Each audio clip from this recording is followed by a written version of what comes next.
एतदस्मात् परम किंचित मनशुद्धेन विद्यते जन्मांतरे भवेत् पुण्यम तदा भागवतम लभेत। पद्मपुराण उत्तरखंड भागवत महात्म्य प्रथम अध्याय 12 নম্বৰ শ্লোক। তাত ব্যাসদেৱে কৈছে ভাগৱত এনেকুৱা এখন গ্ৰন্থ যিখন গ্ৰন্থৰ দৰে ভাৱ শুদ্ধ কৰিব পৰা গ্ৰন্থ আৰু একো নাই। তাৰ মানে মানুহৰ মনৰ ভাৱ শুদ্ধিকৰণৰ কাৰণে ভাগৱততকৈ শ্ৰেষ্ঠ গ্ৰন্থ একো নাই। আৰু ভাগৱত কোনে শুনিব পাৰে? জন্মান্তৰে ভৱেত পুণ্যম তদা ভাগৱতম লভেত। বহুত জন্মৰ পুণ্য সঞ্চিত হ'লেহে মানুহে ভাগৱত শুনিব পাৰে। এতিয়া ডাঙৰ কথা, বৰ্তমান সময়ত প্ৰায় মানুহে ভাগৱত শুনিছে এনেকৈ অনুষ্ঠান পাতি, কিন্তু ইমানকৈ ভাগৱত শুনাৰ পাছতো ব্যাসদেৱৰ কথাটোলৈ চালে আমাৰ মনৰ ভাৱবিলাক শুদ্ধ হ'ব লাগিছিল। আৰু ভাৱ যদি শুদ্ধ হয় তেতিয়াহ'লে সমাজত চোৰ ডকাইত, ধৰ্ষণ, লুণ্ঠন, হিংসা, কাম, ক্ৰোধ, লোভ, মোহ এইবিলাক চব চেচ হ'ব লাগিছিল। কিন্তু সমাজলৈ চালে আমি দেখা পাওঁ যে এতিয়াও ষ্টিল চোৰ ডকাইত হৈ আছে, ধৰ্ষণ লুণ্ঠন হৈ আছে, ঠগ প্ৰবঞ্চনা চলি আছে, কাম, ক্ৰোধ, লোভ, মোহ যত যিমান আছে এইবিলাক বাঢ়ি আছে। আৰু আমি লগাতাৰ ভাগৱত শুনি আছোঁ। এতিয়া ইয়াত ক'ত গণ্ডগোলটো আছে? ব্যাসদেৱে ভুলকৈ লিখিলে নেকি?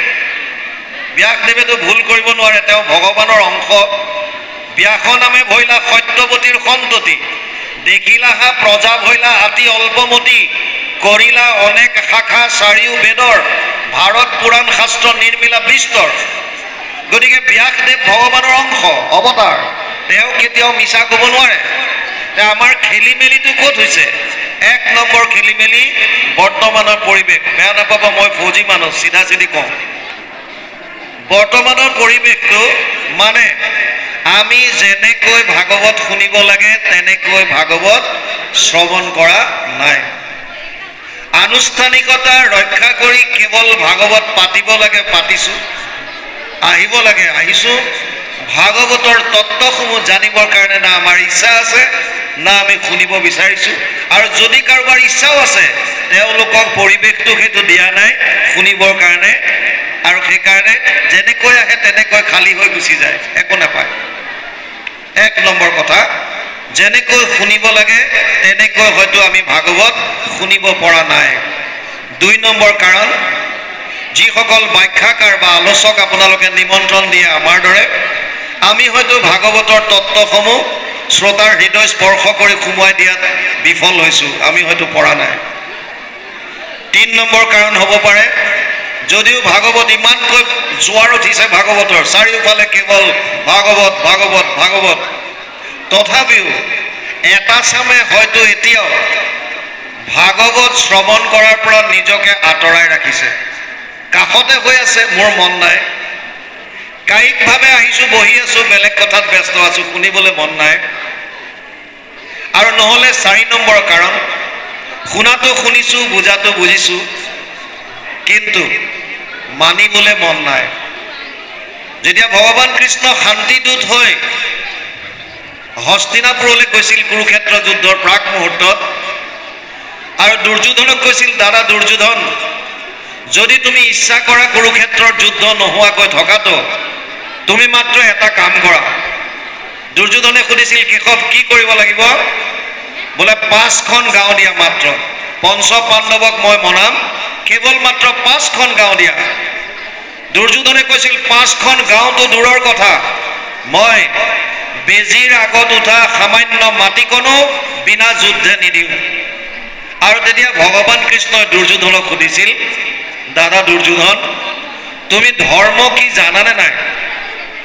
আৰু দুৰ্যোধনে বিৰাট অহংকাৰেৰে কৈছিল, জানামি ধৰ্মম নাচামে প্ৰবৃত্তি, ধৰ্ম কি মই জানো, কিন্তু মোৰ মানিবলৈ ইচ্ছা নাই।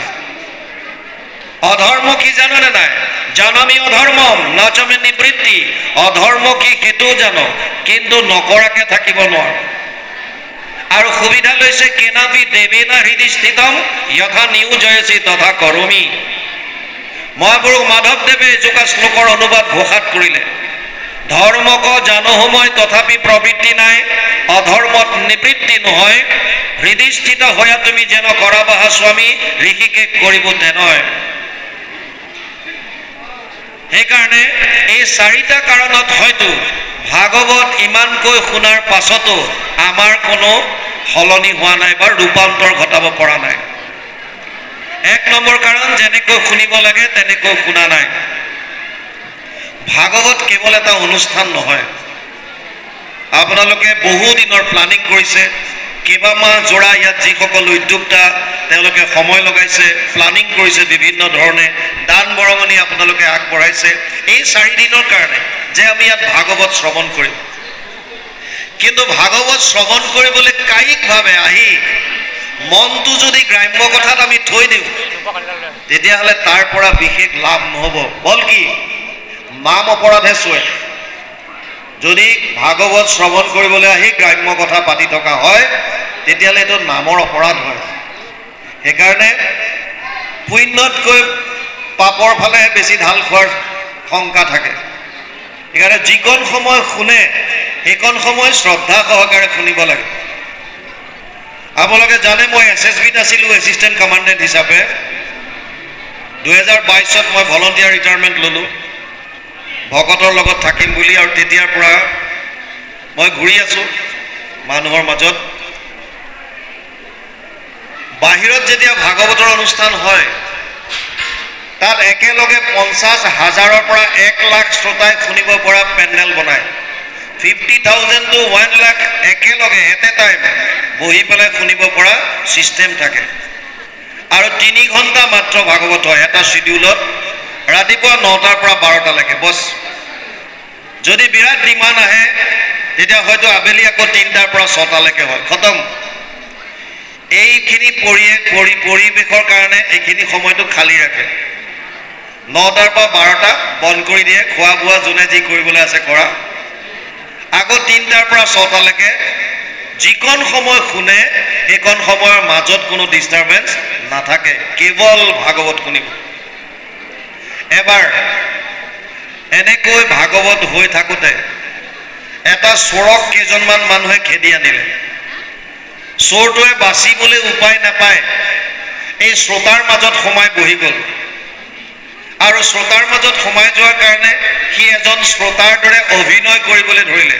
আচলতে চোৰ, ই ভাগৱতৰ কথা ধৰ্মৰ কথা একো নাজানে, আৰু কিন্তু এতিয়া এক্টিং কৰিবলগীয়া হ'ল, নহ'লে মানুহবিলাকে তাক আহি গম পাই যাব। সেইকাৰণে চোৰটোৱে শ্ৰোতাৰ মাজত সোমাই একান্ত মনে ব্যাখ্যাকাৰে কি কৈ আছে শুনি আছে। সেই সময়ত ব্যাখ্যাকাৰজনে ভগৱান কৃষ্ণৰ শৃংগাৰ বৰ্ণনা কৰি আছিল। ব্যাখ্যাকাৰজনে ক'লে, শ্যাম সুন্দৰৰ শৰীৰটো অতি সুঠাম, বৰ্তমান সময়ত 6 পেক ভি শেপ বডি, ওখ পাখ সুঠাম দেহা, শ্যাম বৰণীয়া তেওঁৰ শৰীৰৰ ৰং, অলপ মিঠা বৰণীয়া। শ্যাম সুন্দৰৰ চুলিখিনি কেঁকৰা কেঁকৰি, আৰু শিৰত এটা সোণৰ কিৰীটি পৰিধান কৰে য'ত ময়ূৰৰ এডাল পাখি লগাই থোৱা থাকে। চোৰটোৱে শুনি আছে। ব্যাখ্যাকাৰে কৈছে, শ্যাম সুন্দৰে ডিঙিত যিডাল হাৰ পিন্ধে এডাল সোণৰ, হাতত যি বাজু পিন্ধে এয়া সোণৰ, কাণত যি কুণ্ডল পিন্ধে এয়া সোণৰ, হাতত এটা বাঁহী লৈ থাকে এইটো সোণৰ, কঁকালত যি কঁকালি মাৰে এয়া সোণৰ, আৰু শ্যাম সুন্দৰে পীতবস্ত্ৰ পৰিধান কৰে।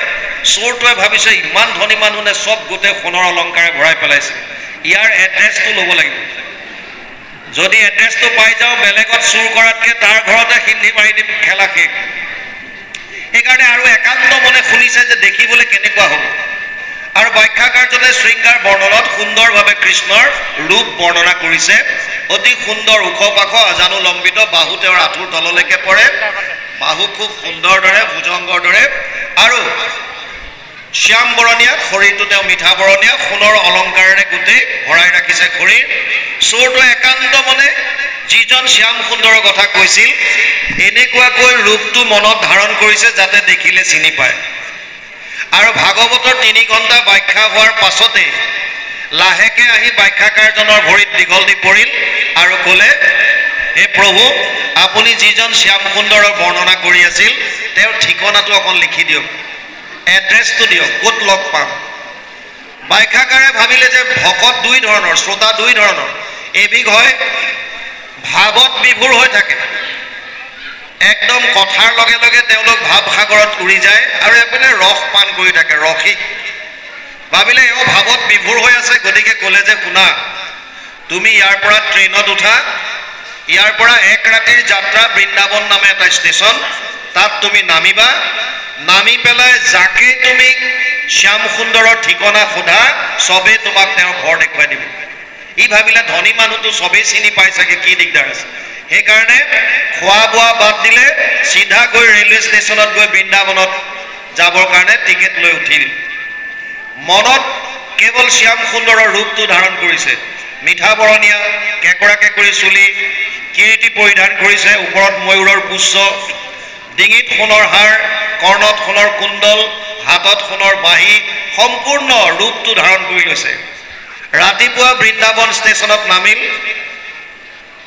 আৰু তাত যাকে পাইছে সুধিছে যে শ্যাম সুন্দৰৰ ঘৰ ক'ত। তেওঁলোকে প্ৰত্যেকজনী মন্দিৰবিলাক দেখুৱাই দিলে। চোৰটো গৈ মন্দিৰত সোমাই চাইগৈ, তাত ৰাধা কৃষ্ণৰ যুগল মূৰ্তি থাকে, কোনোবাটো কাঠেৰে বনোৱা, কোনোবাটো শিলৰ, কোনোবাটো লোহাৰ, কোনোবাটো কিবা। শৈলী দাৰুময়ী লৌহ্য লেপ্য লেখ্য চাই কাটি মনোময়ী মণিময়ী প্ৰতিমাস্ত বিধস্মৃতা। ভাগৱতত কৈছে 8 ধৰণৰ প্ৰতিমা পোৱা যায়। শৈলী শিলৰ দ্বাৰা বনোৱা, দাৰুময়ী কাঠৰ দ্বাৰা, লৌহী লোহাৰ, লেপ্য লেপন কৰি পেলাই, লেপন কৰি যেনেকৈ খেৰৰ কিবা বনাই ওপৰত লেপন কৰে, লেখ্য আঁকি পেলাই, লেখ্য। শৈলী দাৰুময়ী লৌহ্য লেপ্য লেখ্য চাই কাটি, বালিটো কিছুমানে মূৰ্তি বনায়। আৰু এটা হৈছে মণিময়ী, বিভিন্ন ৰত্ন মণিৰে বনাই, হীৰা মুকুতা লগায়। আৰু এটা হৈছে মনোময়ী, মনৰ মাজত সৃষ্টি কৰে। গতিকে এওঁক বিভিন্ন মন্দিৰত গৈ যিমানবিলাক মূৰ্তি দেখুৱালে, তেওঁ কৈছে মই এইজন শ্যাম সুন্দৰক বিচাৰি থকা নাই, মোক অৰিজিন শ্যাম সুন্দৰৰ ঘৰখন লাগে। আৰু যেতিয়া বিচাৰি ফুৰিছে, পোৱা নাই, দুপৰীয়া বেলি লহিয়াবলৈ ধৰিলে, আবেলি সময় হৈ গ'ল। সেই সময়ত বুঢ়া মানুহ এজন লগ পালে। বুঢ়া মানুহজনো ভাৱত বিভোৰ হৈ আছিল, আৰু তেওঁক সুধিলে যে মই ৰাতিপুৱাৰ পৰা শ্যাম সুন্দৰৰ ঘৰ বিচাৰি ফুৰিছোঁ, আপুনি দেউতা ঈশ্বৰ মোক ক'ব নেকি শ্যাম সুন্দৰ ক'ত লগ পাম এতিয়া। বুঢ়াজনো ভাৱত বিভোৰ হৈ আছিল, কৃষ্ণ ভক্তিত গদগদ। ওপৰলৈ বেলিটোলৈ চালে, দেখিলে বেলি বহিবৰ সময় হৈছে। ক'লে শুন, এতিয়া তুমি নিধিবনৰ ফালে যোৱা, তাতেই শ্যাম সুন্দৰে গৰু চৰাই আছে। চোৰটো আচৰিত হৈ গ'ল, ইমান ধনী মানুহ আকৌ গৰু চৰাইছে, এইটো কেনেকুৱা হ'ব পাৰে। তাৰপাছত ভাবিলে মানুহৰ, ধনী মানুহৰ হবিবিলাক বেলেগ বেলেগ। কোনোবাই বৰশী বাই ভাল পায়, কোনোবাই বাইক চলাই ভাল পায়, কোনোবাই গাড়ী চলাই ভাল পায়। হ'ব পাৰে এওঁৰ চাগে চখ আছে গৰু চৰোৱাত, সেইকাৰণে গৰু চৰাইছে। বোলে মোৰ গছজোপালৈ কি কাম, ফল খোৱাৰহে কথা, গতিকে বনৰ মাজত পালে তাতে হেঁচা মাৰি ধৰি গোটেইবিলাক মই কাঢ়ি ল'ম। এই বুলি বনলৈ গ'ল, নিধি বনৰ ফালে। তাত দেখা পালে যে বিভিন্নবিলাক গৰখীয়াই বৃন্দাবনৰ আশে পাশে গৰু চৰাই আছে, কিন্তু যিজন শ্যাম সুন্দৰৰ ৰূপ ব্যাখ্যাকাৰজনে ভাগৱতত বৰ্ণনা কৰিছিল, সেই ৰূপৰ ব্যক্তিজন চোৰটোৱে দেখা পোৱা নাই। আৰু যেতিয়া সন্ধিয়া খবৰ হ'ল, চোৰটোৱে শ্যাম সুন্দৰক দেখা পোৱা নাই, তেতিয়া জোৰত জোৰতকৈ মাতিবলৈ ধৰিলে, হে শ্যাম সুন্দৰ, হে শ্যাম সুন্দৰ। ভগৱানে গীতাত অৰ্জুনক কৈছে যে যথামাম প্ৰপদ্যন্তে তাম তথৈব ভজম্যহম। 4ৰ্থ অধ্যায় 11 নম্বৰ শ্লোক গীতা। হে অৰ্জুন, মোক যোনে যেনেধৰণে ভজন কৰে মই তাক তেনেধৰণে ভজন কৰোঁ। যেতিয়া চোৰটোৱে শ্যাম সুন্দৰকৈ মাতি আছে, দৰ্শন পাবলৈ ইমান উৎকণ্ঠিত হৈছে, ভগৱান কৃষ্ণই লগে লগে চোৰটোৱে যিটো ৰূপ হৃদয়ত ধাৰণ কৰি আছিল, সেই ৰূপটোতে তেওঁৰ হৃদয়ৰ বাহিৰত দৰ্শন দিলে। ডাঙৰ কথা হ'ল, এতিয়া চোৰটোৱে ভগৱানক সন্মুখত দেখাৰ লগে লগে তেওঁৰ মনৰ অন্ধকাৰ নষ্ট হৈ গ'ল, সহ্যবৃত্তি নাইকিয়া হ'ল, জ্ঞান উদ্ভৱ হৈ গ'ল, ভক্তি আহি গ'ল। যেনেকৈ অন্ধকাৰ কোঠা এটাত সোমাই আপোনালোকে লাইটৰ ছুইচ দিয়াৰ লগে লগে ৰুমটোৰ অন্ধকাৰখিনি নাইকিয়া হৈ পোহৰ হৈ যায়, তেনেকৈ ভগৱানক দৰ্শন পোৱাৰ লগে লগে আমাৰ হৃদয়ৰ অজ্ঞানতাখিনি নাশ হয় আৰু জ্ঞান প্ৰতিস্ফুট হৈ যায়, ভক্তি জাগ্ৰত হৈ যায়। চোৰটোৰ হৃদয়ত ভক্তি জাগ্ৰত হৈ গ'ল। ভগৱানে কৈছে তুমি মোক ইমানকৈ কিয় মাতিছিলা, কি লাগে তোমাক? সি কৈছে প্ৰভু ভুল হৈ গ'ল, মইতো বেলেগ এটা ভাবি আছিলোঁ। কাৰণ মই ভাবি আছিলোঁ যে এজন ধনী মানুহ আৰু মই গৈ হিন্দী দি পেলাই বস্তুখিনি চুৰ কৰিম, কিন্তু ইয়াততো এতিয়া বেলেগ ওলাল, তুমি কোটি কোটি ব্ৰহ্মাণ্ডৰ নায়ক, গতিকে মোৰ ধাৰণা ভুল, মোক ক্ষমা কৰি দিব লাগে। ভগৱানে ক'লে নহয়, তোমাক কিবা এটা বস্তু লাগে, মোৰ এইখিনি লাগে, লোৱা। চব অলংকাৰ খুলি কাপোৰত বান্ধি দি দিলে। চোৰটোৱে ক'লে হে প্ৰভু, পৃথিৱীত মই দ্বিতীয় এজন এনেকুৱা ব্যক্তি দেখা নাই যাৰ শৰীৰত তোমাৰ এই অলংকাৰে শোভা বৰ্ধন কৰিব পাৰিব, সেইকাৰণে মোক ইয়াৰ প্ৰয়োজন নাই। ভগৱানে ক'লে কিন্তু মোৰ দৰ্শন অথলে নাযায়, তুমি কিবা এটা বৰ লোৱা। তেতিয়া চোৰটোৱে ক'লে যে যদি মোক বৰ দিব বিচাৰিছা এটা বৰ দিয়া। বোলে কি? যেতিয়াই মই তোমাৰ দৰ্শন পাব বিচাৰোঁ তুমি যাতে মোক এইটো ৰূপত মোক দৰ্শন দিয়া। ভক্তি বৃদ্ধি হৈ গ'ল, বস্তুৰ প্ৰতি মোহ নাইকিয়া হৈ গ'ল, কেৱল কৃষ্ণক লাগে। আৰু ভগৱানে ক'লে তথাস্তু। ভগৱান অন্তৰ্ধান হৈ গ'ল। চোৰটোৱে তাৰ পৰা পুনৰ দৌৰিছে ৰেলৱে ষ্টেচন আৰু ৰাতিৰ ট্ৰেইনত টিকেট কাটি পুনৰ আহিছে। ক'লে পিছদিনা য'ত ব্যাখ্যা হৈ আছিল তালৈ।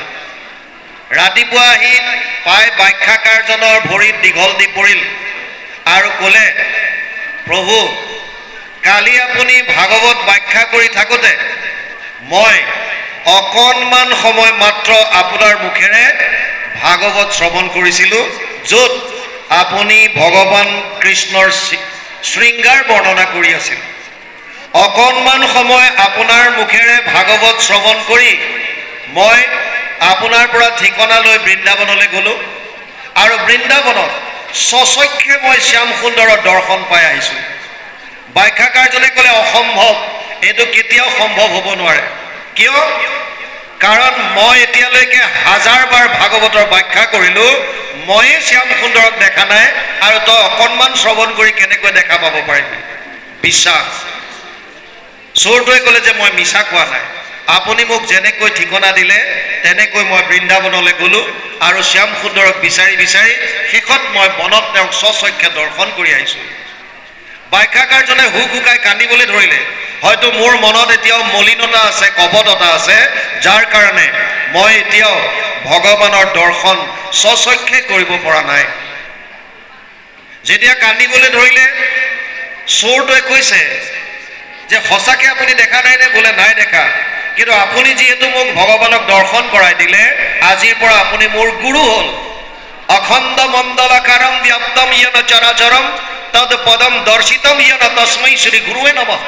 যিজনে অখণ্ড মণ্ডলাকাৰত ব্যাপ্ত হৈ থকা এই ভগৱান কৃষ্ণৰ চৰণ পংকজ দৰ্শন কৰাই দিব পাৰে, এইজন গুৰু। চোৰটোৱে ব্যাখ্যাকাৰজনক গুৰু বুলি প্ৰণাম কৰিলে। ব্যাখ্যাকাৰজনে হুক হুকাই কান্দিছে। চোৰটোৱে ক'লে সঁচাকৈ দেখা নাইনে? বোলে নাই দেখা। তেতিয়াহ'লে মই আপোনাক দৰ্শন কৰাম। আৰু চোৰটোৱে প্ৰাৰ্থনা কৰিলে, হে প্ৰভু, তুমি মোক বৰ দিছিলা, যেতিয়াই তোমাৰ দৰ্শন পাব বিচাৰোঁ তুমি মোক দৰ্শন দিবা। এতিয়া এই মুহূৰ্তত মই তোমাক দৰ্শন পাব বিচাৰিছোঁ প্ৰভু। আৰু ভগৱানে অহম ভক্ত পৰাধীন হি অস্বতন্ত্ৰ এব দ্বিজ 9:4-63 ভাগৱত নৱম স্কন্ধ 4ৰ্থ অধ্যায় 63 নম্বৰ শ্লোক দুৰ্বাসাৰ আগত কৈছে। অম্বৰীশ মুনিৰ ক্ষেত্ৰত আপোনালোকে পাব নৱম স্কন্ধত কেতিয়াবা চালে। যেতিয়া অম্বৰীশক চক্ৰই খেদি ফুৰিছিলে তেতিয়া ভগৱান কৃষ্ণৰ ওচৰলৈ গৈছিল সহায় ভিক্ষা খুজি, মোক ৰক্ষা কৰা। ভগৱানে কৈছিল মই ৰক্ষা কৰিব নোৱাৰোঁ, মোৰ চক্ৰ ভক্তক দি থৈছোঁ আৰু ভকতৰ মই অধীন, মই কেতিয়াও স্বতন্ত্ৰ নহয়। সেইকাৰণে এতিয়া ইয়াক বৰ দি থৈছে, যেতিয়াই তুমি মোক দৰ্শন অভিলাষা কৰা মই তেতিয়াই তোমাৰ ওচৰত দৰ্শন দিম। সেইকাৰণে লগে লগে দৰ্শন দিলে। চোৰটোৱে গুৰুজনক কৈছে, ব্যাখ্যাকাৰক কৈছে, আপোনাৰ কাষত ভগৱান আপোনাৰ সন্মুখত থিয় হৈ আছে, আপুনি যিটো ৰূপ বৰ্ণনা কৰিছিল এই ৰূপত আজানুলম্বিত বাহু, শ্যাম বৰণীয়া শৰীৰ, কেঁকৰা কেঁকৰি চুলি, শিৰত মূৰত ইয়াত এটা কিৰীটি পৰিধান কৰিছে, ওপৰত ময়ূৰৰ পাখি, ডিঙিত সোণৰ হাৰ, কৰ্ণত সোণৰ কুণ্ডল, হাতত সোণৰ বাঁহী, আপুনি যেনেকৈ ব্যাখ্যা কৰিছিল আপোনাৰ সন্মুখত সেইজন ঈশ্বৰ থিয় হৈ আছে, আপুনি দৰ্শন কৰক। ব্যাখ্যাকাৰজনে কৈছে মই একো দেখা নাই, মই দেখা পোৱা নাই। তেওঁ চোৰটোৱে ভগৱানক ক'লে, প্ৰভু এইজন গুৰুৰ কাৰণে মই তোমাৰ দৰ্শন পাবলৈ সক্ষম হ'লোঁ, আৰু আজি যদি মোৰ গুৰুজনাই তোমাৰ দৰ্শন নাপায় তেতিয়াহ'লে মোৰ বেয়া লাগিব, মোৰ জনমটো অথলে যাব। হে প্ৰভু কৃপা কৰা, যাতে যাৰ কৃপাত মই তোমাৰ দৰ্শন পালোঁ তেওঁ যাতে তোমাৰ দৰ্শন পায়, মোক সহায় কৰা। আৰু ভগৱানে বৰ ডাঙৰ কথা এটা ক'লে, তুমি ব্যাখ্যাকাৰজনৰ হাতত স্পৰ্শ কৰা। তিনিটা বস্তুৰে আমাৰ এনাৰ্জি বাহিৰ হয়, শক্তি, ৱেব বা তৰংগ। এটা হৈছে চকুৰ দ্বাৰা, এটা হৈছে হাতৰ তলুৱাৰ দ্বাৰা, আৰু এটা হৈছে ভৰিৰ দ্বাৰা। তিনিটা বস্তুৱে আমাৰ শক্তি বাহিৰ হৈ থাকে। আপোনালোকে জানে কুৰুক্ষেত্ৰ যুদ্ধত যেতিয়া ধৃতৰাষ্ট্ৰৰ ৯৯টা পুত্ৰ বধ হ'ল, তেতিয়া গান্ধাৰীয়ে দুৰ্যোধনক মাতি কৈছিল যে দুৰ্যোধন তুমি কি হৈছে ল'ৰাটোৰ? বাহিৰলৈ উলিয়াই লৈ যাওকচোন, অকণমান লৈ যাবলৈ ক'ব লাগে অলপ।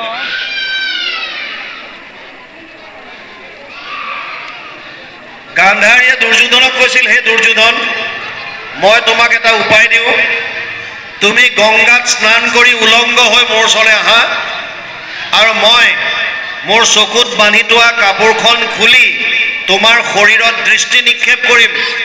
মোৰ ইমান দিনে যি শক্তি ইয়াত জমা হৈ আছে, এই দৃষ্টিৰ দ্বাৰা তোমাৰ শৰীৰত পৰাৰ লগে লগে তোমাৰ শৰীৰটো বজ্ৰময় হৈ যাব। আৰু দুৰ্যোধনে গংগাত স্নান কৰি উলংগ হৈ সন্ধিয়া সময়ত মাকৰ ওচৰলৈ আহিছিল। বাটত পাই গ'ল কৃষ্ণই, আৰু ভগৱানে পাই পেলাই ক'লে, আৰে দুৰ্যোধন এয়া কি দেখিছোঁ, ইমান উলংগ হৈ তুমি? বোলে মায়ে আদেশ দিছে মোক এনেকৈ যাবলৈ। বোলে মাৰ দৃষ্টিত সন্তান সদায় সৰু, কিন্তু তুমিতো এজন যুৱৰাজ, তুমি জানিব লাগে অকণমানটো লোকঢাক কৰা। তেতিয়া এই উৰুৰ অংশটো পাতেৰে, গছৰ পাতেৰে ঢাকি পেলাই মাকৰ ওচৰলৈ গ'ল, আৰু গান্ধাৰীয়ে যেতিয়া কাপোৰ খুলি পেলাই চকুৰ পৰা কাপোৰখন আঁতৰাই দুৰ্যোধনৰ যেতিয়া শৰীৰত দৃষ্টি নিক্ষেপ কৰিলে, সৰ্ব শৰীৰ বজ্ৰময় হ'ল এক্সেপ্ট এই য'ত পাতেৰে ঢাকি ৰাখিছিল উৰুৰ অংশ, যাৰ কাৰণে পাছত ভীমে উৰু ভংগ কৰিবলৈ সামৰ্থ্য হ'ল। তাৰ মানে আমাৰ চকুৰ দ্বাৰা এনাৰ্জি বাহিৰ হয়। আৰু এটা হৈছে হাতৰ পৰা। আপোনালোকে ফটোবিলাকত দেখা পায়, দেৱ দেৱতা হওক আৰু জ্যেষ্ঠজনে সৰু ল'ৰা ছোৱালীক আশীৰ্বাদ দিওঁতে হওক মূৰত হাতটো দিয়ে, মূৰত হাতটো দিয়ে, আশীৰ্বাদ কৰে এনেকৈ। কিয়? ইয়াৰ পৰা এটা এনাৰ্জি বাহিৰ হয়। আৰু এটা হৈছে ভৰি, সেইকাৰণে জ্যেষ্ঠজনক চৰণ স্পৰ্শ কৰি পেলাই সেৱা কৰাৰ নিয়ম আছে, আৰু সেইকাৰণে ভকতৰ চৰণ পখালি এই জল সিঁচি দিয়াৰ এটা নিয়ম আছিল। কিয়? যে তেওঁলোকৰ শৰীৰৰ পৰা যিটো তৰংগ বাহিৰ হয়, যিটো শক্তি বাহিৰ হয়, এই শক্তিয়ে যাতে আমাৰ পৰিৱেশটো শুদ্ধ কৰি পেলায়। এতিয়া চোৰটোক ক'লে যে তুমি হাতেৰে স্পৰ্শ কৰা। চোৰটোৱে যেতিয়াই ব্যাখ্যাকাৰৰ হাতত ধৰিলে, লগে লগে তেওঁ সন্মুখত ভগৱান কৃষ্ণক দৰ্শন পালে, আৰু তেওঁ স্তুতি নতি কৰিবলৈ ধৰিলে। প্ৰভু ভগৱন্ত সন্তুষ্ট হৈ তেওঁকো আশীৰ্বাদ কৰি অন্তৰ্ধান হ'ল। কথাৰ তাৎপৰ্য, আপুনি কিমান সময় ভাগৱত শুনিছে এইটো ডাঙৰ কথা নহয়। যিকণ সময় শুনে সেইকণ সময় যদি শ্ৰদ্ধা সহকাৰে একান্তভাৱে একাগ্ৰতাৰে যদি শ্ৰৱণ কৰে, তেতিয়াহ'লে সেইকণেই আপোনাৰ কাৰণে বহুত কামত আহিব। শ্লোকাৰ্ধম শ্লোকপদম শ্ৰীমদ ভাগৱত উদ্ভৱম। অকণমানো যদি আপোনালোকে একান্ত মনে শুনে। সেইকাৰণে প্ৰথম কথা হৈছে ভাগৱত শ্ৰৱণ কৰিবলৈ আনুষ্ঠানিকতা ৰক্ষা নকৰি শ্ৰদ্ধা সহকাৰে শ্ৰৱণ কৰাৰ কাৰণে চেষ্টা কৰিব লাগে। যি কি নহওক, পুনৰ পাঠলৈ ঘূৰি গৈছোঁ। সভা হৈ আছে ইয়াত, প্ৰজাপতিসকলৰ দক্ষ আহিছে, সকলো থিয় হৈ সন্মান জনাইছে। কেৱল ব্ৰহ্মা আৰু শিৱ তেওঁলোক দুজন থিয় হোৱা নাই। আমি কৈ আছিলোঁ দক্ষৰ যিজনী একেবাৰে কনিষ্ঠ কন্যা সতীক শংকৰে বিয়া কৰালে, গতিকে সম্বন্ধত শংকৰ তেওঁৰ জোঁৱায়েক হ'ল। এতিয়া যেতিয়া তেওঁক জোঁৱায়েকে শহুৰেকক সন্মান নকৰিলে বুলি ভাবিছে, তেতিয়া দক্ষ ইয়াত কৈছে, শুনা সভা সদ বৰ্গ আমাৰ বচন, দেৱমুনি বিদ্যাধৰ আৰু সিদ্ধগণ, কহো মহন্তৰ প্ৰৱৰ্তন সম্প্ৰদায়, যেনমতে সাধু সবে প্ৰৱৰ্তে সদায়। মোৰ বাক্য যদি ক্ৰোধময় বুলি ধৰা, নবোলে অজ্ঞান এইটো শংকা কৰি ভৰা। সভাসদ সকলক সম্বোধন কৰি ইয়াত দক্ষই কি কৈছে এতিয়া, দেখা দেৱ গণ কিনো অকাৰ্য দেৱত, ভৈলা অনাচাৰী হৰ দেৱতা মধ্যত।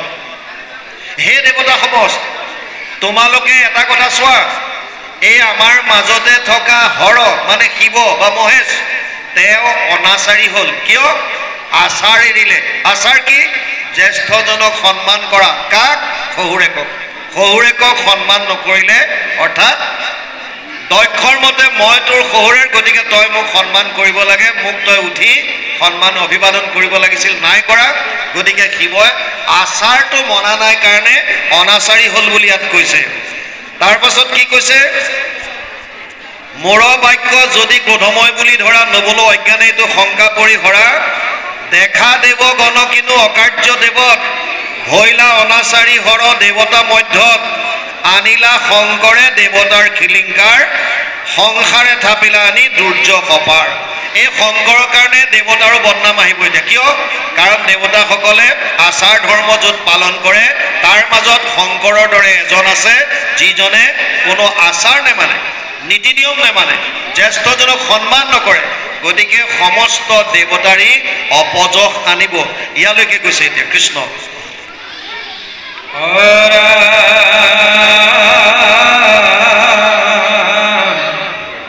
এৰিলে কলা দৈটো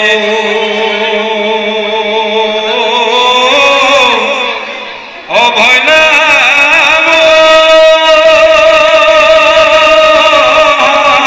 ভস্ত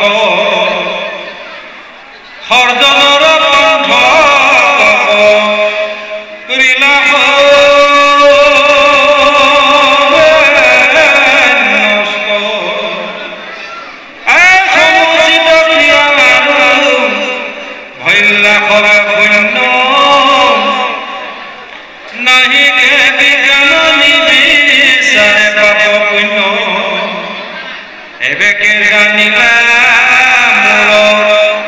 সমূলে বইল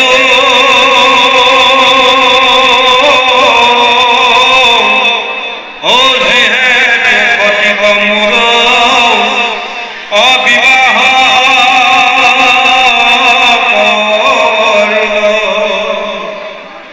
মোৰ কন্যা ৰত্ন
সমন্ধৰ ঘনময়ে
শিৱই কৈছে এৰিলে ক লাজয়িতো ভৈলা মহাভ্ৰষ্ট সজ্জনৰ পন্থক কৰিলা সবে নষ্ট সমুচিত ক্ৰিয়া আৰু ভৈলা সবে শূন্য নাহিকে বিজ্ঞান নিবিচাৰে পাব পুণ্য এৰিলে ক লাজিতো ভৈলা মহাভ্ৰষ্ট চাওক আমি আমাৰ দৃষ্টিৰে বেলেগক জাজমেণ্ট কৰোঁ মই বিচৰা ধৰণে যদি বেলেগে মোক সন্মান নকৰে মই বিচৰা ধৰণে যদি আন নচলে তেতিয়াহ'লে মোৰ দৃষ্টিত সেইজন কেতিয়াও সজ্জন হৈ থাকিব নোৱাৰে আমাৰ দৃষ্টিকোণটো তেনেকুৱা আমি যেনেকৈ বিচাৰোঁ তেনেকৈ সমাজখন চলাটো বিচাৰোঁ তেওঁ কি বিচাৰিছে তেওঁ কোন পন্থত আছে তেওঁ কেনেকুৱা কৰিছে এই কথাটো নিৰপেক্ষভাৱে চিন্তা কৰা মানুহ কম ক্লাছ 3 এটা ষ্টুডেণ্ট শিক্ষকে প্ৰশ্ন কৰিছে অসন্তোষ ধৰি লোৱা তোমাৰ হাতত দুটা আপেল আছে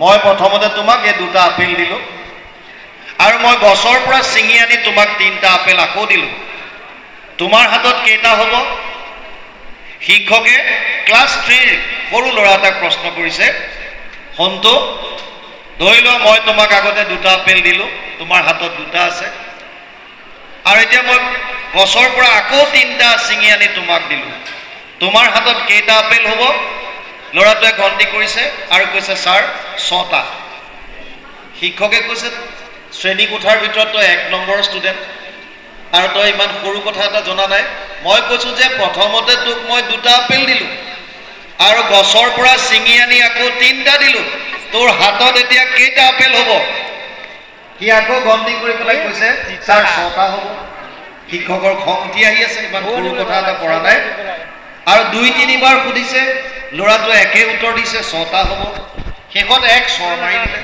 শিক্ষকৰ খং উঠিল ইমান সৰু কথা এটা নাজানো তোক মই আগতে দুটা আপেল দিলোঁ আৰু গছৰ পৰা ছিঙি আনি তিনিটা দিলোঁ মই সুধিছোঁ তোৰ হাতত কেইটা আপেল হ'ব সি কান্দি কান্দি কৈছে ছাৰ মোৰ হাতত 6টা আপেলে হ'ব যেতিয়া শিক্ষকজনে সুধিলে কেনেকৈ 6টা হ'ব তোৰ হাতত তেতিয়া সি কৈছে ছাৰ আপুনি প্ৰথমতে মোক দুটা আপেল দিলে বোলে হয় আৰু গছৰ পৰা আপুনি পিছত মোক তিনিটা আনি দিলে বোলে হয় আৰু এটা মোৰ মায়ে দি পঠিয়াইছে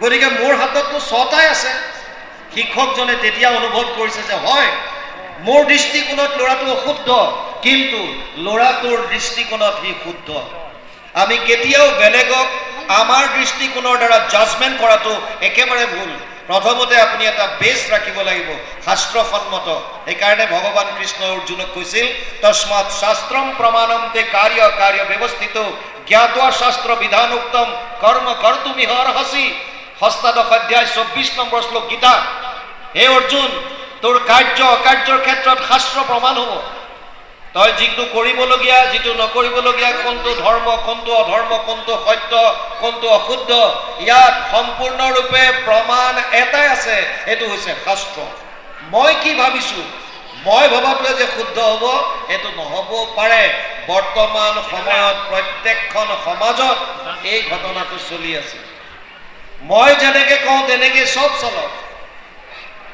মোৰ মতে গোটেই সমাজ চলক কিন্তু মই সমাজৰ মতে নচলোঁ মোৰ মতে বাকীবিলাক চলক বাকীবিলাকে কি কৈছে সেইটোত মোৰ কোনো কথা নাই এতিয়া দক্ষই ভাবিছে মই এজন জ্ঞানী যাৰ কাৰণে মোক পাৱাৰ দিছে ব্ৰহ্মাই মোক সকলো প্ৰজাপতিৰ লিডাৰ কৰি দিলে, শ্ৰেষ্ঠ কৰি দিছে। গতিকে মোৰ মতে সকলো চলিব লাগিব, মোক সকলোৱে সন্মান কৰিব লাগিব, মই য'ত যাওঁ মোৰ গুণগান কৰিব লাগিব, মোৰ যশস্যা হ'ব লাগিব। আৰু ই এটা শংকৰ, ই কোন? সকলোবিলাক থিয় হ'ল আৰু মোৰ জোঁৱাইটো হৈ, নিজৰ মানুহ হৈ ই থিয় নহ'ল। সেইকাৰণে ইয়াত কৈছে, এৰিলে ক লাজ ইটো ভৈলা মহাভ্ৰষ্ট, সজ্জনৰ পন্থক কৰিলা সবে নষ্ট। সজ্জন যিজনে এই নীতি আচাৰখিনি মানি চলে, যাৰ জীৱনত প্ৰমাণ হিচাপে শাস্ত্ৰক লৈ যি ধৰণে চলিব লাগে সেই ধৰণে যিখিনি চলে, তিতিক্ষা কাৰুণিকা সুহৃদ সৰ্বদেহীনাম অজাদ সত্ৰব শান্ত সাধৱ সাধুভূষণম। ভকত বা সাধৱৰ যিটো লক্ষণ, তাত প্ৰথম আছে তিতিক্ষা, সহনশীলতা গুণ, কাৰুণিকা সমস্ত প্ৰাণীৰ প্ৰতি কৰুণ ভাৱ, সুহৃদ সৰ্বদেহীনাম সকলো প্ৰাণীৰ প্ৰতি সুহৃদয় ভাৱ, অজাদ শত্ৰু তেওঁৰ কোনো শত্ৰু থাকিব নোৱাৰিব, আৰু প্ৰতিটো মুহূৰ্তত যিজন শান্ত হৈ থাকে, কুল, সেইজন হৈছে সাধু, সেইজন হৈছে ভকত, সেইজন হৈছে সজ্জন। এতিয়া দক্ষই কৈছে ই সজ্জনৰ স্বভাৱ চব এৰিলে, কিয়? মোক সন্মান নকৰিলে। বাকী চব ঠিক আছে, কিন্তু মোক সন্মান নকৰিলে। মোক কৰাটো মই বিচাৰোঁ। এই যে যিটো ইকো, মোক মানুহে সন্মান কৰক, প্ৰথমতে কৈছিলোঁ ৰাজসিক চিন্তা, নেম এণ্ড ফেম বিচাৰে, যশস্যা বিচাৰে, মোক মানুহে সন্মান কৰক, এই বস্তুটো ইয়াত আহিছে দক্ষৰ। ইয়াত কৈছে সমুচিত ক্ৰিয়া আৰু ভৈলা সবে শূন্য, নাহিকে বিজ্ঞান নিবিচাৰে পাপ শূন্য। জ্ঞান আৰু বিজ্ঞান দুটা বস্তু। জ্ঞান হৈছে ইনফৰমেশ্যন, আমি যিমান কথা জানো এইবিলাক হৈছে ইনফৰমেটৰী নলেজ, কেৱল ইনফৰমেটৰী ইনফৰমেশ্যন। আপুনি 5টা জ্ঞানেন্দ্ৰিয়ৰ দ্বাৰা যিমান জ্ঞান আহৰণ কৰিছে, এই সকলোবিলাক কেৱল আৰু কেৱল ইনফৰমেশ্যন, কেৱল মাত্ৰ আপোনাৰ খবৰ কিছুমান। মোৰ জ্ঞানেৰ দ্বাৰা মোৰ 5টা জ্ঞানেন্দ্ৰিয় আছে, শ্ৰোত্ৰ, নেত্ৰ, জিহ্বা, ঘ্ৰাণ আৰু চৰ্ম। 5টাৰ দ্বাৰা যেনেকুৱা যিয়ে নলওঁ কিয় চব ইনফৰমেটৰী নলেজ, জ্ঞান কেৱল। ইয়াক বিজ্ঞানলৈ ৰূপান্তৰ কেতিয়া কৰিম? যেতিয়া আমি ইয়াক আচৰণত আনিম, প্ৰেক্টিকেল কৰিম। আপুনি জানি থৈ লাভ নাই, যেতিয়ালৈকে প্ৰেক্টিকেল নকৰোঁ তেতিয়ালৈকে জ্ঞানটো বিজ্ঞানলৈ উত্তৰণ ঘটাব নোৱাৰোঁ, লাভ নহ'ব। সেইকাৰণে বিজ্ঞান হৈছে আচৰণত অনা, জ্ঞান কেৱল ইনফৰমেশ্যন। আপুনি জানি থৈছে, জানি থোৱাত লাভ নাই। কি হ'ব জানি থৈ? আপুনি জানি থৈছে ৰাতিপুৱা সোনকালে উঠিব লাগে, আপুনি নুঠে, ফাইদাটো পাব জানো? লাভটো পাবনে? নাপায়। আপুনি জানে সাত্বিক ভোজন কৰিব লাগে, পৌষ্টিক ভোজন কৰিব লাগে, আপুনি জানে, কিন্তু আপুনি নকৰে, আপুনি লাভটো পাবনে? জ্ঞানটোক বিজ্ঞানলৈ ৰূপান্তৰ কৰিব লাগিব। ইয়াত দক্ষই কৈছে যে এইবিলাক চব বাদ দিলে, নাহিকে বিজ্ঞান নিবিচাৰে পাপ পুণ্য। এবেকে জানিলো মোৰ সমূলে বুঢ়িল, যিহেতু সঠিক মোৰ বিবাহ কৰিল। ক'লে ৰিলেশ্যন নিলেগে, যিহেতু মোৰ ছোৱালীজনীক ইয়াক বিয়া দিলোঁ, গতিকে এতিয়া মোৰ সকলো চেচ, মই একেবাৰে দুৰ্জন এটালৈ মোৰ ছোৱালীজনীক বিয়া দিলোঁ, তাকো সতী, দক্ষৰ আটাইতকৈ মৰমৰ। 16জনী কন্যাৰ আটাইতকৈ কনিষ্ঠ হৈছে সতী, আৰু সতীক দক্ষই আটাইতকৈ বেছি ভাল পাইছিল, আৰু বেছি ভাল পোৱা ছোৱালীজনীক যালে বিয়া দিলে সেইজনৰ শহুৰেকৰ প্ৰতি কোনো শ্ৰদ্ধা নাই। গতিকে কৈছে মইতো বুঢ়ি গ'লোঁ, মোৰ চব চেচ। এতিয়া কৈছে ইয়াত মোৰ কন্যা ৰত্ন সতী সাবিত্ৰী সমান, তাংক বিহাইলেক বিপ্ৰ অগ্নি বিদ্যমান, ভূয়া মহা দুষ্ট সাধু হেন বোলা হয়, দেখিও সাক্ষাতে কেন আতি দূৰ হয়। ইয়াৰ চৰিত্ৰ মই আজিহে জানিলোঁ, নাহি নাহি আন গুণ সদৃশ নাপাইলোঁ। বাকী অগ্নি আদিক মই প্ৰথমে কৈছিলোঁ, ধৰ্মই 13গৰাকী বিয়া কৰাইছে, অগ্নিয়ে কৰাইছে, পিতৃগণক দিছে কাব্যপায়ী আদি, কিন্তু মোৰ কনিষ্ঠা কন্যা সতীক বিয়া কৰালে ইয়াৰ গুণ একেবাৰে নাই।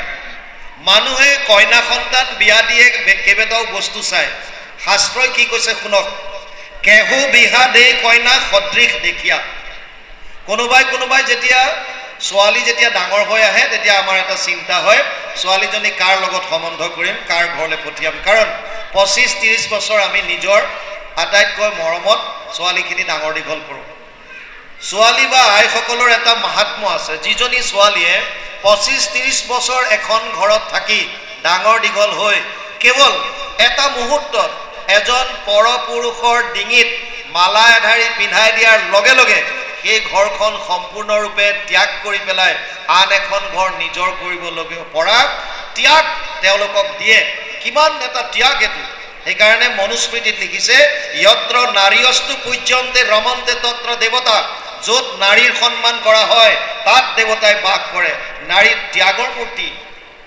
3য় অধ্যায় 56 নম্বৰ শ্লোক মনুস্মৃতিত লিখিছে য'ত নাৰীৰ সন্মান কৰা হয় তাত দেৱতাই বাস কৰে। কিয়? নাৰী এটা ত্যাগৰ মূৰ্তি, নাৰী ধৈৰ্যৰ প্ৰতীক, নাৰী ধৰ্মৰ দৰ্শন হৈ আহিছে। বৰ্তমান সমাজতো আপোনালোকে চাব য'ত ধাৰ্মিক অনুষ্ঠান হয় তাত নাৰীৰ সংখ্যা বা আইসকলৰহে প্ৰেজেন্সটো বেছি। আৰু লাহে লাহে দিন আহি আছে আপোনালোকে ধৰ্মবস্তুভাগ ধাৰণ কৰি ৰাখিব লাগিব। কিয়? এগৰাকী নাৰীয়ে যদি ধৰ্মটো ধাৰণ কৰে তেতিয়াহ'লে তেওঁ হাজাৰজনৰ মাজত স্প্ৰেড কৰিব পৰা ক্ষমতা ৰাখে। এগৰাকী নাৰীয়ে ইয়াত বৰ সুন্দৰভাৱে কৈছে নাহি আনক কোনো সদৃশ নাপাইলো, কেহু বিহা দেই কইনা সদৃশ দেখিয়া কেহু সদ্গুণ অনুকূল আপেক্ষা। কোনোবাই সদৃশ মানে চিমিলাৰিটি চাই দিয়ে। আমাৰ লগত মিলিব, পৰিয়ালটো ঠিক আছে, ছোৱালীজনী তাত সুখেৰে থাকিব পাৰিব, আমাৰ একে জাতি কুল টকা পইচা আমাৰ ছেম আছে, সদৃশ কিবা এটা পাইছে চিমিলাৰিটি, গতিকে তেনেকুৱা চাই পেলাই দিয়ে। কোনোবাই আকৌ সদ্গুণ চাই, ল'ৰাটো ভাল, মদ ভাং নেখায়, আমি গম পাইছোঁ, খবৰ লৈছোঁ, গতিকে তাৰ লগত বিয়া দিলে ছোৱালীজনীয়ে ভৱিষ্যতে কষ্টটো নাপাব, এই বুলি ভাবি পেলাই দিয়ে। অনুকূল মানে নিজৰ বিচৰা ধৰণে অপেক্ষা কৰি। কেহু ধনৱন্ত কুলৱন্ত বিদ্যা জানি, কেহু কিছুমানে আকৌ ধনৱন্ত, ই ধনী, টকা পইচা আছে, গতিকে মোৰ ছোৱালীখনক যদি তালৈ বিয়া দিওঁ তেতিয়াহ'লে তাত সুখত থাকিব পাৰিব। কিয়? মানুহে ভাবে যে যাৰ বেছি টকা ইয়ে সমাজত বেছি সুখী, কিন্তু এইটো একেবাৰে মিছা কথা। ধনে আপোনাক সুখ দিব নোৱাৰে।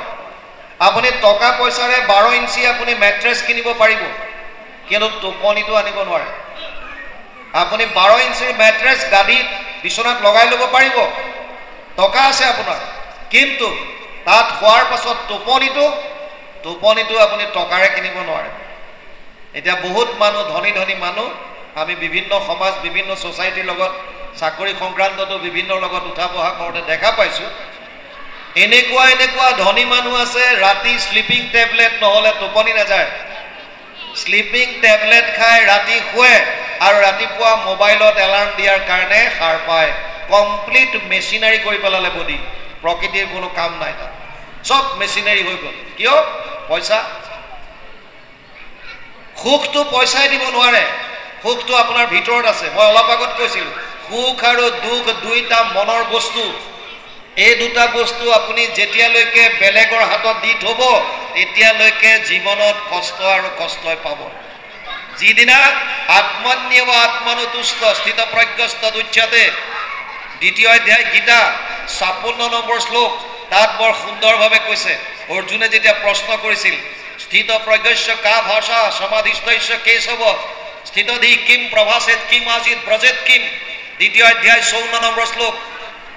ভগৱান কৃষ্ণক প্ৰশ্ন কৰিছিল, হে প্ৰভু, এই স্থিত প্ৰজ্ঞ যিবিলাক যোগী, যিবিলাকে মনটো কণ্ট্ৰল কৰিলে, যিখিনি ভকত, যিখিনি সজ্জন, তেওঁলোকৰ সংজ্ঞাটো কি, কাক বোলে? মেইন কথা, তেওঁলোকে কথা বতৰা কেনেকৈ কয়, কিম প্ৰভাসিত, কিম আচিত, কেনেকৈ বহে, ব্ৰজেত কিম, কেনেকৈ চলা ফিৰা কৰে, গমন কেনেকৈ কৰে। আৰু তেতিয়া ভগৱান কৃষ্ণই কৈছিল বৰ সুন্দৰভাৱে, প্ৰজাহাতি যদা কামান সৰ্বান পাৰ্থ মনুগতান আত্মন্যেব আত্মনুতুষ্ট স্থিত প্ৰজ্ঞ তদুচ্যতে, 2য় অধ্যায় 55 নম্বৰ শ্লোক গীতা। তাত কৈছে, হে অৰ্জুন, যিজনে মনৰ কামনা বাসনা সব বাদ দিলে, প্ৰজাহাতি যদা কামান সৰ্বান পাৰ্থ মনুগতান, মনলৈ অহা সমস্ত ডিজায়াৰ বা কামনা বাসনা সব ত্যাগ কৰিলে, নিজে নিজৰ মাজত যিজন সন্তুষ্ট থাকে, নিজৰ মাজত। কিন্তু আমিবিলাকে বেলেগৰ ওপৰত চাবি কাঠি দি থৈছোঁ, তই মোক যেনেকৈ চাবি ঘূৰাই থাক। আপোনাক ভাল বুলি ক'লে ভাল, বেয়া বুলি ক'লে বেয়া, কোনোবাই আপোনাক কন্দুৱাব পাৰে, কোনোবাই আপোনাক হহুৱাব পাৰে। কিয়? কাৰণ আমাৰ নিজৰ মাজত কণ্ট্ৰল নাই, আমি নিজে নিজক কণ্ট্ৰল কৰিব পৰা নাই, বেলেগে আমাক কণ্ট্ৰল কৰি আছে। আমাৰ গতি সেইটো কাৰণে আধ্যাত্মিকতাত অকণমান চেষ্টা কৰিব লাগে।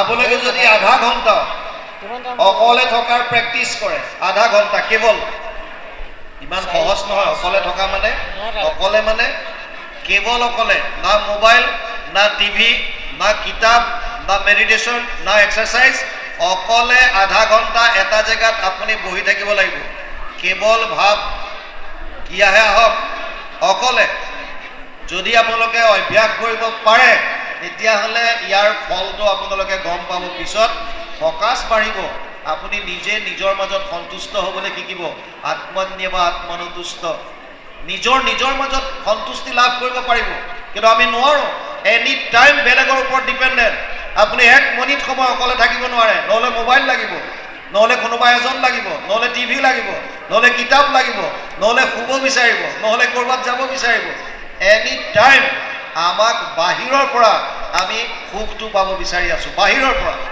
আৰু ইয়াত দক্ষৰ মাজেৰে এই কথাখিনি বৰ সুন্দৰভাৱে দেখুৱাইছে আমি ছোৱালী দিবলৈ যাওঁতো এতিয়া তেনেকৈ আমি ভাবোঁ কোনোবা এজন ধনৱন্ত কোনোবা কুলৱন্ত জাতিকুল কলিযুগত নাই ভগৱান কৃষ্ণই গীতাত কৈছে ব্ৰাহ্মণ ক্ষত্ৰিয় বিষম শূদ্ৰানাম চ পৰন্তপ কৰ্মাণি প্ৰবিভক্তানি স্বভাৱ প্ৰভাৱেৰ গুণে অষ্টাদশ অধ্যায় 41 নম্বৰ শ্লোক গীতা 18 নম্বৰ চেপ্টাৰ 41 নম্বৰ শ্লোকত ভগৱান কৃষ্ণই কৈছে অৰ্জুনক হে অৰ্জুন 4টা জাতি মই সৃষ্টি কৰিছিলোঁ কৰ্মৰ ওপৰত ভিত্তি কৰি ব্ৰাহ্মণ ক্ষত্ৰিয় বৈশ্য আৰু শূদ্ৰ কেৱল কৰ্মৰ ওপৰত কিন্তু বৰ্তমান জন্মগত হৈ গ'ল মই অমুক কুলৰ মই মোৰ জাতি অমুক মই উচ্চ ই নিচ ই মোৰ লগত বহিব নোৱাৰে ইয়াৰ মোৰ মাজত বেলেগ কিন্তু ভক্তি মাৰ্গত আচলতে হেতু নাই মহাপুৰুষ মাধৱদেৱে ঘোষাত কৈছে নহো জানা আমি 4 জাতি 4 আশ্ৰমী নহোৱাতি আমি 4টা জাতিত নাহোৱে আমাৰ জাতি এটাই কি দাসৰ দাস তান দাসৱ হৈলো আমি কেৱল দাস আৰু তুমি আমাৰ স্বামী আমাৰ জাতি হেতুৱে কিন্তু হলেও বহু মাক বাপেকে যদিও আমি ভকত বুলি নিজকে কওঁ ছোৱালীজনী বিয়া দিয়াৰ সময়ত জাতকুল বিচাৰ কৰা দেখা যায় কুলৱন্ত হলে ভাল ধনৱন্ত হলে ভাল ছোৱালীজনী আনন্দত থাকিব পাৰিব আপোনালোকে জানি আচৰিত হ'ব এইবিলাক আমাৰ মনৰ ভাৱনা আমি প্ৰত্যেকজনে জীৱনত ভোগ কৰিবৰ কাৰণে কৰ্মফল লৈ আহিছোঁ যাক প্ৰাৰব্ধ বুলি কয় যাৰ যেনেকুৱা কৰ্মফল লৈ আহিছোঁ আমি তেনেকুৱা ভোগ কৰিবই লাগিব মাকৰ গৰ্ভত সন্তান থাকোঁতে 5টা বস্তুৰ ফাইনেল হৈ যায় আয়ু কৰ্মম চ বিদ্যম চ বিদ্যা নিধনমেব চ পঞ্চৈতস্য সৃজন্তে গৰ্ভস্থস্য দেহিনাম আয়ু সন্তানটো কিমান দিন জীয়াই থাকিব কৰ্ম কেনেকুৱা হ'ব টকা পইচা কিমান হ'ব বিদ্যা কেনেকুৱা হ'ব আৰু একজেক্টলি মৃত্যু কোনদিনা কেনেকৈ ঘটিব 5টা বস্তুৰ ফাইনেল মাকৰ গৰ্ভত সন্তান থাকোঁতে নিশ্চিত হৈ যায় কিয় কাৰণ আমি প্ৰাৰব্ধ লৈ আহোঁ প্ৰাৰব্ধ যাৰ যেনেকুৱা কিন্তু মাক বাপেক হিচাপে আমি ভাবোঁ যে যিমান পাৰোঁ ছোৱালীজনীক ভাল পৰিবাৰ এটাত দিওঁ ভাল ল'ৰা এজনলৈ বিয়া দিওঁ সেইকাৰণে ইয়াত কৈছে কেহো ধনৱন্ত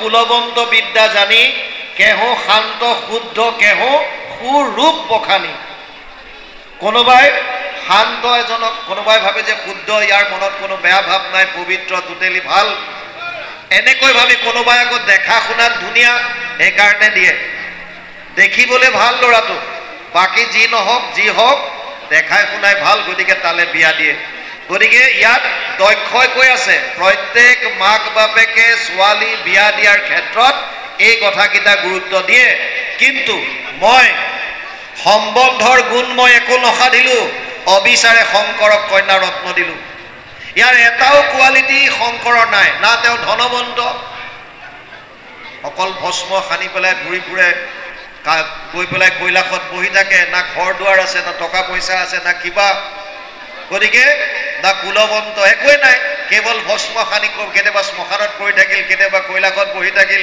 গতিকে মই একো নেদেখাকৈ সম্বন্ধৰ গুণ মই একো নসাধিলোঁ অবিচাৰে শংকৰক কন্যা ৰত্ন দিলোঁ সাক্ষাতে দেখিও সবে সমজ্জাৰ লোক পাছে বিমৰিষে দোষ দিও ক আমাক কাক কনভিন্স কৰিব বিচাৰিছে বাকী থকাখিনি মই শুদ্ধ শংকৰ ভুল এই কথাটো বেলেগৰ ওচৰত গৈ পেলাই প্ৰতিপন্ন কৰিব বিচাৰিছোঁ মই কোৱাটোৱে সত্য এই যে বাকী শংকৰে কৰাখিনি যে মিছা এইকাৰণে বিভিন্ন যুক্তি ইয়াত দক্ষই দাঙি ধৰিছে আমিও সমাজত সেইটোৱে কৰোঁ বেলেগক কনভিন্স কৰোঁ হয়নে নহয় তই ক ই এনেকুৱা কৰিছে মই ইয়াক এইটো বুজাবলৈ গৈছোঁ আমি বেলেগৰ হতুৱাই মোৰ ছাপোৰ্টত আনিব বিচাৰোঁ যাতে মোক ছাপোৰ্ট কৰ ইয়াতো দক্ষই এতিয়া আন আন সভাসদসকলক শংকৰৰ বিৰুদ্ধে কথাখিনি কৈ তেওঁলোকক নিজৰ কৰিব বিচাৰিছে এইটো প্ৰতিপন্ন কৰিব বিচাৰিছে যে শংকৰৰ বিৰুদ্ধে মই যিখিনি কথা কৈছোঁ এই কথাখিনি সত্য